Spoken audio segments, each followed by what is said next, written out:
ভারতের মেঘালয়ের পূর্ব খাসি হিলস ও পশ্চিম জৈন্তিয়া জেলার কাঁটাতারের বেড়াহীন ভারত বাংলাদেশ সীমান্তে অনুপ্রবেশ ও বেআইনি কর্মকাণ্ড বন্ধে ৮ মে থেকে অনির্দিষ্টকালের কারফিউ অব্যাহত রয়েছে।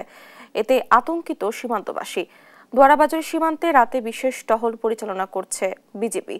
আতঙ্কিত না হয়ে সীমান্তবাসীদের আইন মেনে চলার আহ্বান জানিয়েছেন সুনামগঞ্জ ২৮ বিজিবির অধিনায়ক। এদিকে রোববার মধ্যরাতে সুনামগঞ্জের বিশ্বস্তভোর সীমান্তে ভারতীয় সীমান্তরক্ষী বিএসএফ এর গুলিতে শামসুল হক ইসলাম নামের এক যুবক আহত হয়েছেন। শাহবাজ উদ্দিন মান্নার তথ্য ছবিতে এ নিয়ে আরো জানাচ্ছেন সালমা জাহান। সুনামগঞ্জের দোয়ারবাজার সীমান্তে সূর্যাস্তের পর মাইল কাঁটাতারের বেড়ার পাশে লাগানো ফ্লাড লাইট ক্রমান্বয়ে জ্বলে ওঠে। আধা ঘন্টার মধ্যে ১২ কিলোমিটার দিনের মতো আলোকিত হয়ে ওঠে। নজরদারির জন্য খুঁটিতে লাগানো হয়েছে গোপন ক্যামেরা। ৮ মে থেকে অনির্দিষ্টকালের জন্য সীমান্তে কারফিউ জারি করেছে বিএসএফ। জিরো পয়েন্টের ১ কিলোমিটার রেডিয়াসে সন্ধ্যা ৬টা থেকে ভোর ৬টা পর্যন্ত কারফিউ অব্যাহত রয়েছে। এতে আতঙ্কে দিন কাটাচ্ছেন সীমান্তবাসী। যুদ্ধ হইতাছে পাকিস্তানের লগে, এই কইতাছে তোমরা সেভে চলো। যদি মনে করেন বিএসএফ যদি গরম হয়, ভারত বাংলাদেশ কোনো ঝামেলা থাকে, তখন মনে করেন ২৪টা ঘন্টায় এই যে এখানে একটা অফি আছে, এই অফি থেকে প্রায় আধা কিলোমিটার এখানে আরেকটা অফি, এটা থেকে প্রায় আধা কিলোমিটার আরেকটা অফি।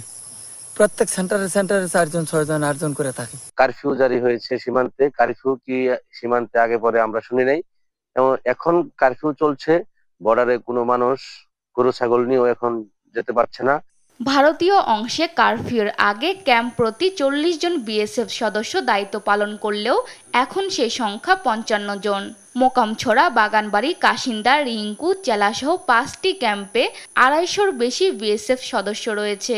তারা ১০টি অস্থায়ী পোস্ট, ৫টি ক্যাম্প সহ বেশ কয়েকটি বাংকারে ২৪ ঘন্টা ডিউটি দেন। সীমান্তের অনাকাঙ্ক্ষিত ঘটনা প্রতিহত ও অবৈধ অনুপ্রবেশ রোধে প্রতি রাতে বিশেষ টহল পরিচালনা করে ঝুঁকিপূর্ণ পয়েন্টে অনবরত নজরদারি করছে বিজিবি।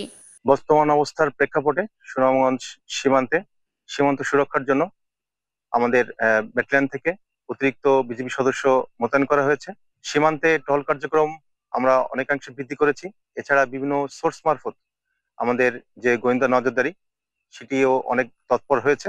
এদিকে রোববার মধ্যরাতে সুনামগঞ্জের বিশ্বম্ভরপুর সীমান্তে ভারতীয় সীমান্তরক্ষী বাহিনী বিএসএফ এর গুলিতে শামসুল ইসলাম নামের এক যুবক আহত হয়েছে।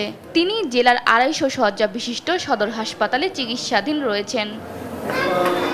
নিউজ ডেস্ক, দেশ টিভি।